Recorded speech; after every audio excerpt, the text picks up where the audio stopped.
പിതാവിനെ കൊന്നയാളെ 8 വർഷത്തിന് ശേഷം മകൻ വെടിവെച്ച് കൊന്നു. എന്തായാലും നമ്മളൊരു സിനിമാ കഥകളൊക്കെ കേൾക്കുന്ന പോലെ ഉണ്ടല്ലേ. മൊത്തം 8 വർഷത്തിന് ശേഷമാണ് ആ കൊന്നേക്കണത്.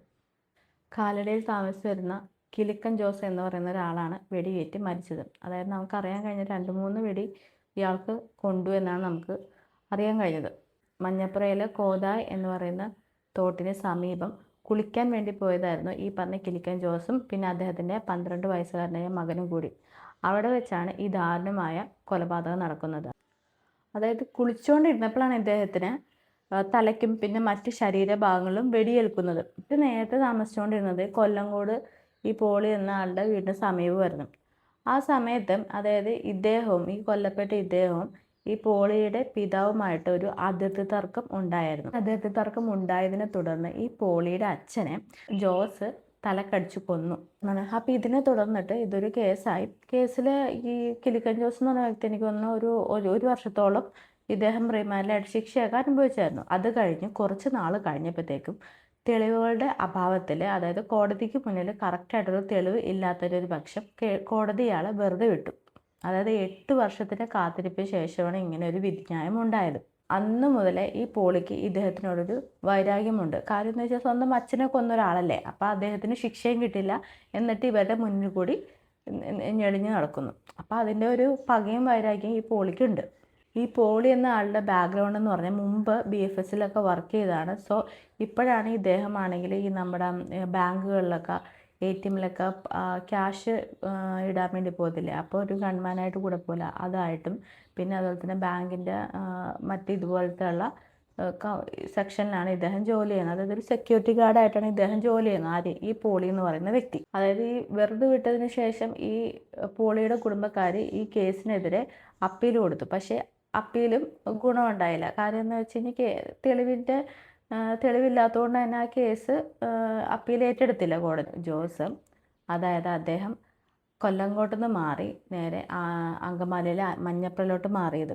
ഇതിൻ്റെ ഇടക്കാണെങ്കിൽ ഇവർ തമ്മിൽ ഇടയ്ക്കിടയ്ക്ക് വാക്കുതർക്കം ഉണ്ടാവുമായിരുന്നു. അപ്പോഴത്തേക്ക് ഈ പോളി ചോദിക്കും, എൻ്റെ അപ്പനെ കൊന്നത് നീയല്ലേടാ എന്നുള്ളൊരു രീതി ചോദിക്കുമായിരുന്നു. എന്ന് വെച്ചാൽ പുള്ളിയുടെ മനസ്സിൽ ഈ വൈരാഗ്യം ഇങ്ങനെ കിടപ്പുണ്ട്. അതായത് കോടതിയും വെറുതെ വിട്ടു, അപ്പം എന്നിട്ട് അപ്പനെ കൊന്നിട്ട് ഈ അവരുടെ മുന്നിൽ കൂടെയാണല്ലോ ഈ ഞെളിഞ്ഞ് നടക്കുന്നത്. അപ്പം അദ്ദേഹത്തിന് ഇത് സഹിക്കാൻ സാധിക്കുന്നില്ല. അതായത് നമ്മൾ നേരത്തെ പറഞ്ഞല്ലോ, ഈ പോളി എന്ന വ്യക്തി BFSൽ മുൻപ് ജോലി ചെയ്യുന്ന ഒരു വ്യക്തിയായിരുന്നു.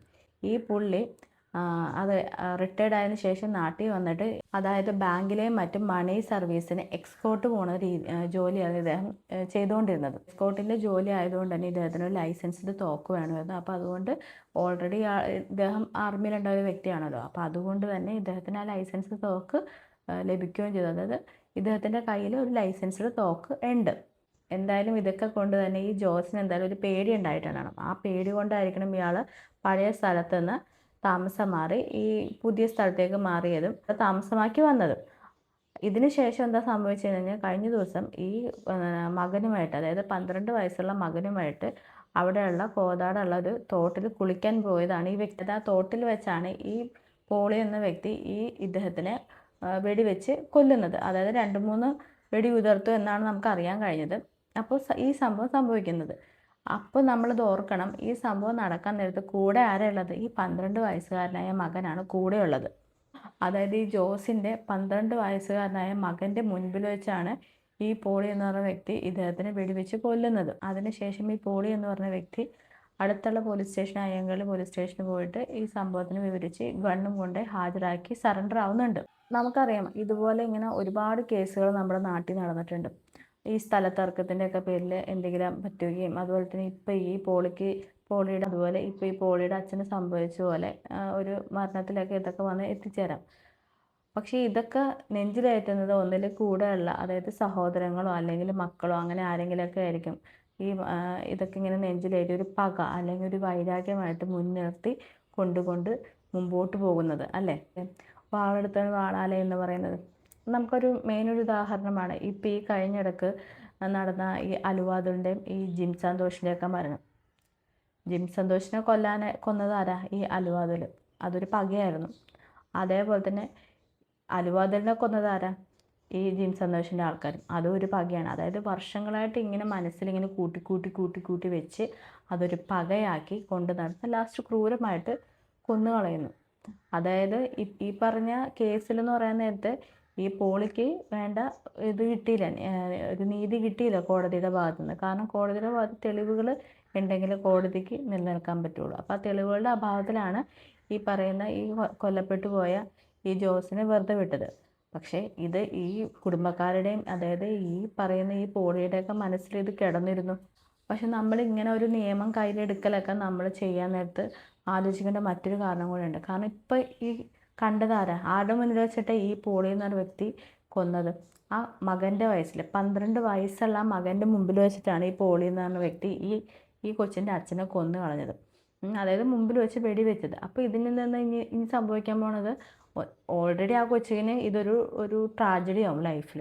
ആ 12 വയസ്സിന്, കാരണം ആദ്യമായിട്ടായിരിക്കുമല്ലോ ഇങ്ങനെ ഒരു സംഭവം. അത് സ്വന്തം അച്ഛനെ വെടിവെച്ച് കൊന്നത് കൊച്ച് കൺമുന്നിൽ വെച്ച് കണ്ടേക്കണം. അപ്പോൾ എന്തായാലും ആ കുഞ്ഞിൻ്റെ മനസ്സിലൊരു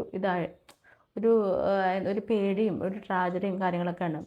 ചിലപ്പോൾ ഇത് കണ്ടേക്കണതിൽ ഈ കുട്ടിക്കും ഇതുപോലെ വൈരാഗ്യം ഉണ്ടാവും. ഈ കുട്ടിയും എന്തായിരിക്കും ചിലപ്പോൾ അപ്പം നമുക്ക് പറയാൻ പറ്റില്ല, ഈ കൊച്ചും വേണമെങ്കിൽ ആ പാത തന്നെ പിന്തുടർന്നേക്കാം. എന്ന് വെച്ച് കഴിഞ്ഞാൽ കൊച്ചിൻ്റെ മനസ്സിലും 12 വയസ്സ് ആ ചെറിയ പ്രായത്തിൽ തന്നെ അച്ഛനെ കൊന്നത് ആരാ, അച്ഛനെ കൺമുൻപിൽ വെച്ച് മരിച്ചു. അങ്ങനെ ഒരു സംഭവങ്ങളൊക്കെ വീണ്ടും ഒരു പ്രതികാരത്തിൻ്റെ ഒരു ഭാഗമായിട്ട് തന്നെ തലമുറകളോളം കടന്നു പോകും. നമ്മളപ്പോൾ ഇതൊക്കെ ചെയ്യാൻ നേരത്ത് നമ്മൾ ഇതൊക്കെ ആലോചിക്കണം.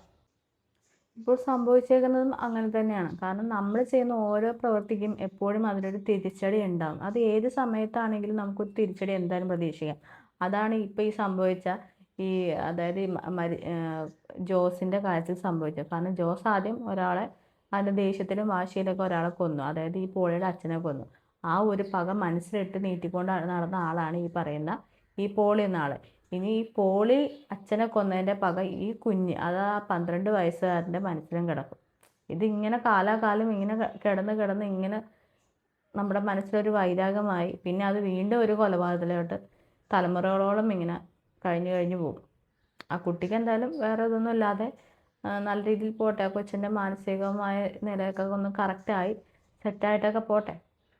എന്തായാലും ഇങ്ങനെയുള്ള വാശിയും വൈരാഗ്യങ്ങളൊന്നും ഒരിക്കലും നമുക്ക് നല്ലതല്ല. എന്താണെന്ന് വെച്ച് കഴിഞ്ഞാൽ ഈ കേസിൽ നടന്നത് എന്താണെന്ന് വെച്ച് കഴിഞ്ഞാൽ നമുക്കറിയാം. ഈ കേസിൽ ആദ്യം മുതൽ നടന്നത് എന്താണെന്ന് നമുക്ക് മനസ്സിലായതാണ്. അതായത് പോളിയുടെ അച്ഛനെ ഈ ജോസ് കൊന്നു. അതിൻ്റെ കോടതി ചെന്നപ്പോൾ കോടതിയുടെ ഭാഗത്തു നിന്ന് നീതി കിട്ടിയില്ല. അപ്പോൾ അത് എല്ലാ രീതിയിലും ശ്രമിച്ചിട്ടും വീണ്ടും നീതിയൊന്നും കിട്ടിയില്ല. ജോസ് പുറത്തിറങ്ങി നടക്കുന്നു. പോളിക്കത് സഹിച്ചില്ല. പോളി അതിന് പകരമായിട്ട് എന്താ ചെയ്തത്?